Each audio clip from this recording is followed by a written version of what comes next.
நேற்று பிரதமர் Dato' Sri Anwar Ibrahim இஸ்ரேலுக்கு எதிராக தெரிவித்திருக்கும் கருத்து தொடர்பாக அவருக்கு கொலை மிரட்டல் விடுத்த இருவரை காவல்துறை கைது செய்துள்ளதாக தேசிய குற்ற புலனாய்வுத்துறை இயக்குனர் டத்தோ எம் குமார் தெரிவித்தார்.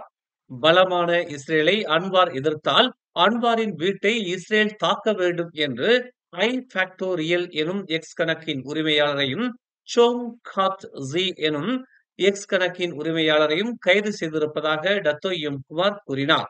கைது செய்யப்பட்டிருக்கும் இருவரும் மலேசியர்கள் என்றும் 37 மற்றும் 43 வயதுடைய இருவரும் தேச துரோக குற்றத்திற்காக கைது செய்யப்பட்டிருப்பதாகவும் எம் குமார் உறுதிப்படுத்தினார்.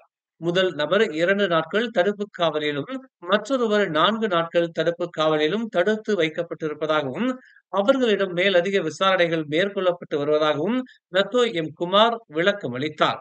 நாட்டின் அமைதிக்கு எதிரான செயல்களை தவிர்க்கும்படி அவர் கேட்டுக்கொண்டார்.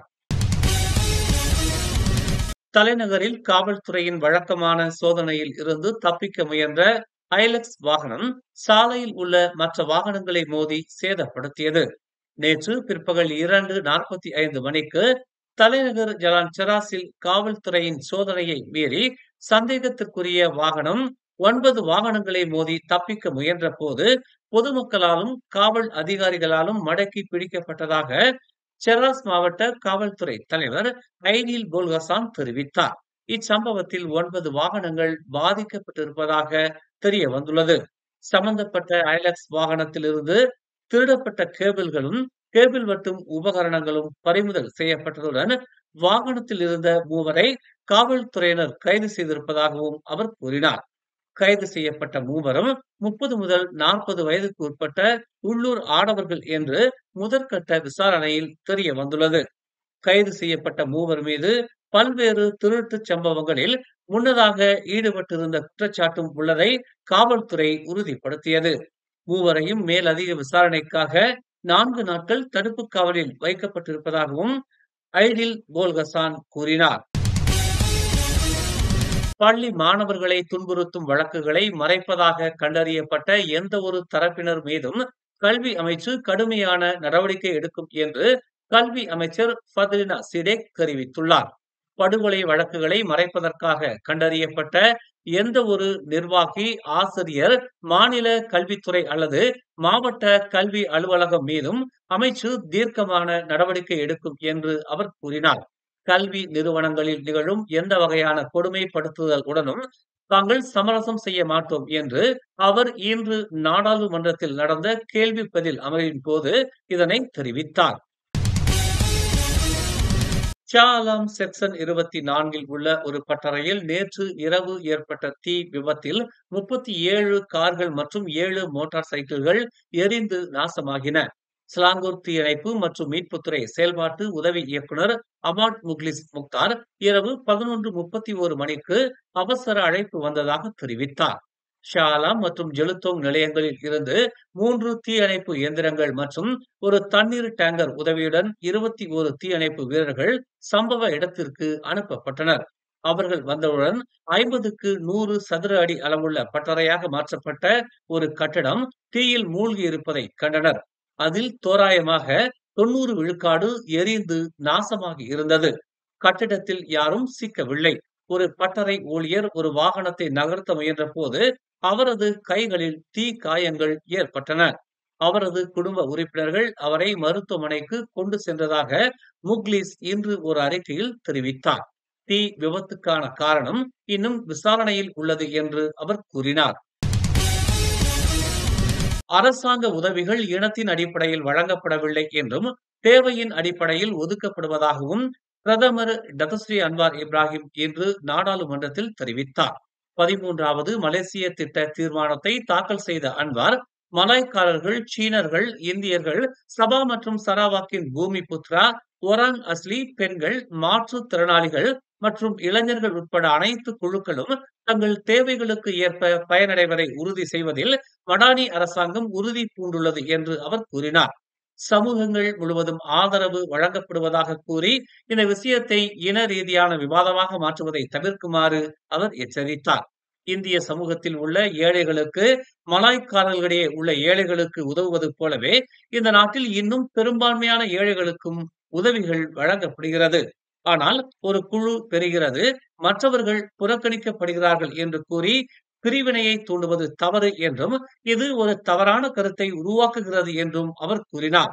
மேற்கோள் காட்டப்பட்ட முயற்சிகளில் பூமிபுத்ரா தொழில் முனைவோருக்கான நிதி உத்தரவாத திட்டங்கள், சீன சமூகத்திற்கான SME ஆதரவு மற்றும் இந்திய சமூகத்திற்கு இலக்கு வீட்டு வசதி மற்றும் நிதி உதவி ஆகியவையும் அடங்கும். STR மற்றும் சாரா போன்ற நாடு தழுவிய திட்டங்களும் உள்ளடக்கிய முறையில் விநியோகிக்கப்படுகின்றன. கிட்டத்தட்ட 57 விழுக்காடு பெறுநர்கள் மலாய்க்காரர்கள், 7.57 விழுக்காடு சபா பூமிபுத்ரா மற்றும் 6.23 விழுக்காடு சராபா பூமிபுத்ரா என்று அவர் கூறினார். STR மற்றும் சாரா மூலம் இந்திய சமூகம் 972 பில்லியனையும் 2.5 பில்லியன் வீட்டு உத்தரவாதங்களையும் பெற்றுள்ளதாக அன்வார் கூறினார். முக்கியமானது என்னவென்றால் உண்மையான தேவைகளுக்கு ஏற்ப ஆதரவு வழங்கப்படுகிறது. எனவே நாம் பிரிவினைவாத வார்த்தை ஜாலங்களை தவிர்த்து பொருளாதாரத்தை வலுப்படுத்துவதில் ஒன்றாக கவனம் செலுத்த வேண்டும் என்று அன்வார் கூறினார். ஸ்லாங்கூர் அரசாங்கம் படிவம் 6 மாணவர்களுக்கு 200 ரிங்கிட் புத்தக வவுச்சரை நீட்டிக்கும் என்றும் இவ்வாண்டு இறுதிக்குள் விநியோகிக்கப்படும் என்றும் தெரிவிக்கப்பட்டுள்ளது. முன்னர் மாநிலத்தில் பிறந்த பல்கலைக்கழக மாணவர்களுக்கு மட்டுமே வழங்கப்பட்டு வந்த கீதா ஸ்லாங்கூர் திட்டத்தின் நீட்டிப்பு இது என்று ஸ்லாங்கூர் மந்திரி பெசார் அமருதீன் ஷாரி தெரிவித்தார். ஸ்லாங்கூர் கல்வித்துறை தரவுகளின் அடிப்படையில் வவுச்சருக்கு தகுதியான மாணவர்களின் எண்ணிக்கையை தாங்கள் மதிப்பிடுவோம் என்று அவர் கூறினார்.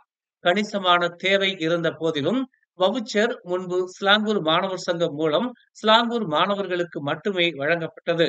அக்டோபர் அல்லது ஆண்டு இறுதிக்குள் படிவம் 6ஆம் ஆண்டு மாணவர்களுக்கான வவுச்சர்களை விநியோகிப்பதற்கு தாங்கள் திட்டமிட்டுள்ளதாக அவர் கூறினார். இந்த ஆண்டு புத்தக வவுச்சர்களுக்காக மாநிலம் 4 லட்சம் ரிங்கெட்டை ஒதுக்கி உள்ளதாகவும் அமருதீன் கூறினார். இந்த தொகை அதிகரிக்கப்பட்டு 2026 ஸ்லாங்கூர் பட்ஜெட்டில் சேர்க்கப்படும் என்று அவர் குறிப்பிட்டார். இந்த விரிவாக்கம் படிவம் 6 மாணவர்களின் நிதி சுமையை குறைக்க உதவும் என்றும் பல்கலைக்கழகத்திற்கு தயாராகும் போது கூடுதல் வாசிப்பு பொருட்களை வாங்குவதற்கு அனுமதிக்கும் என்றும் அவர் கூறினார். தலைநகர் பத்தாங்காலி ஜலான் ஈப்போவில் உள்ள பெரோடுவா தொழிற்சாலைக்கான கம்பி சேமிப்பு கிடங்கு இன்று அதிகாலை ஏற்பட்ட தீ விபத்தில் சுமார் 80 விழுக்காடு எரிந்து நாசமானது. அதிகாலை 4:45 மணிக்கு தீயணைப்பு துறைக்கு இச்சம்பவம் குறித்து தகவல் கிடைத்ததாகவும் அதற்கு முன்பு கோலகுபாரு தீயணைப்பு மற்றும் மீட்பு நிலையத்திலிருந்து காலை 5:07 மணிக்கு சம்பவ இடத்திற்கு மீட்பு படை வந்ததாகவும் ஸ்லாங்கூர் தீயணைப்பு மற்றும் மீட்புத்துறை உதவி இயக்குனர் அமாட் முக்லிஸ் முக்தார் தெரிவித்தார். தீ அதிகாலை 5:45 மணிக்கு கட்டுப்பாட்டுக்குள் கொண்டு வரப்பட்டது என்றும் மேலும் இந்த சம்பவத்தில் எந்த உயிரிழப்பும் ஏற்படவில்லை என்றும் அவர் இன்று ஒரு அறிக்கையில் தெரிவித்தார். மலேசியர்கள் மத்தியில் மிகவும் புகழ்பெற்ற உணவான சாத்தே காஜா ஸ்லாங்கூர் மாநிலத்தின் பாரம்பரிய உணவாக பிரகடனப்படுத்தப்பட்டுள்ளது. மாட்சிமை தங்கிய ஸ்லாங்கூர் அரசியார் தெங்கு பெர்மைசூரி நோராஷியின் இதனை அதிகாரப்பூர்வமாக அறிவித்தார். காஜாங்கில் 1001 சாத்தே ருசி வகைகள் என்ற நிகழ்ச்சியில் கலந்து கொண்டு அவர் இந்த அறிவிப்பை வெளியிட்டார். 1870ஆம் ஆண்டில் தொடங்கப்பட்டதிலிருந்து நாட்டில் வேறு எங்கும் சாத்தே உணவுக்கு இல்லாத ஒரு தனித்துவத்தை இந்த சாத்தே காஜாங் பெற்று வருகிறது என்பது குறிப்பிடத்தக்கது. மேலும் செய்திகளை தெரிந்து கொள்ள தமிழ் மலர் நாளிதழை பாருங்கள். எங்களோடு இணைந்திருக்க மலர் டிவியை பதிவு செய்து கொள்ளுங்கள். உறவுகள் மகிழ்ந்திட விருப்பம் மற்றும் பகிர்வு சேவையை சொடுக்கிடுங்கள்.